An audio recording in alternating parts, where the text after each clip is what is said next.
So we'll start off with Snowpack, and don't need to tell anybody what a great year we've had so far. This is a state map showing the different basins for Snowpack, and we have an excellent snowpack this year.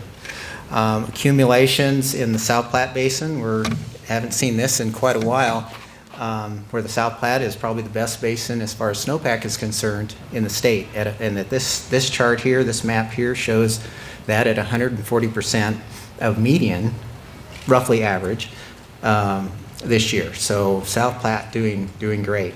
The Upper Colorado, where we collect water for the Colorado Big Tom project and the Windy Gap project, is coming in at 127% average. So our two basins that we're concerned about today are doing very well. And then statewide we're doing also very good at 115% average.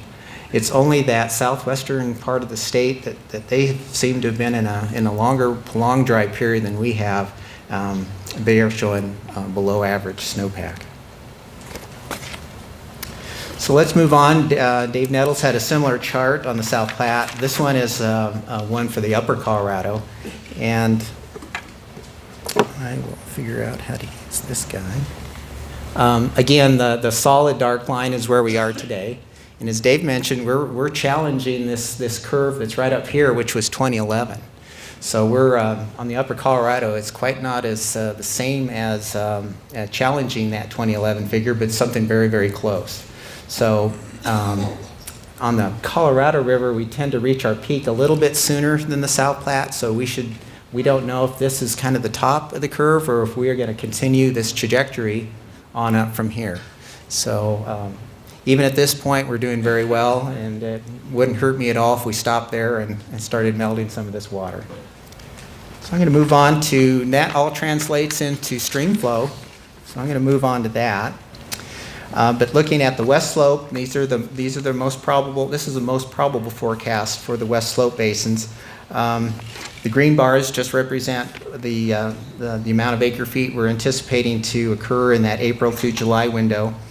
For the 4 different basins, and the dots in the middle are the average. So you can see how much more above average we are this year on all our systems. Now, to put it into perspective, if we were to challenge the 2011 inflows on the Upper Colorado, so that third bar on the right there, the chart would have to go clear to the top of my bar there that says 450,000. So that's the magnitude of that 2011 and the additional water we got, additional snow and moisture we got after April 1st in 2011. But nonetheless, these are all very good. A 300,000 acre foot most probable inflow for the Upper Colorado is a really, really good number that we don't see it that often. And then moving over to the east slope, same kind of thing. All tribs are showing above average expected inflows. And again, the most probable is that 50% exceedance, so half of the time it's going to be greater than that, and the other half of the time it might be lower than that. But these are, I believe these are pretty solid numbers this year. I think we're going to be right in this neighborhood this year.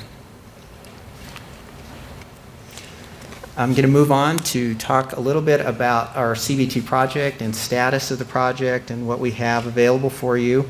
This is kind of what's in the project contents right now. The 64% represents the amount of water that's in our project reserves, and that's a quota. So there's a 64% quota in reserve. 46% represents the allocation that was issued in November, and it's 46 now because a little bit it's been used. And then the red wedge is what's in carryover. And I understand that's the maximum amount of water that's in carryover. There's other smaller wedges in there. Windy Gap's getting kind of low. Unfortunately, it doesn't look like we're going to be able to add to that water supply this year. And the big white space is what we're going to fill up this year. And we will nearly fill we should fill all of that this year. So go into a little bit about project operations right now. There is a potential for spill, and actually at our global plan, it is, I guess I'm going to say it's right now, it's a little too close to call.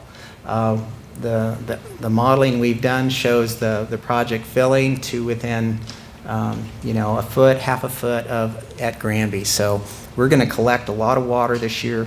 It just remains to be seen if we add a little bit more snowpack, add a little bit more moisture, and then some conditions, some uncertainties on our east slope water rights and how those are going to be impacted and when we'll get those. But the potential for spill is actually pretty good. Right now, I put those chances at 50-50, but I think they're probably just slightly stronger than that.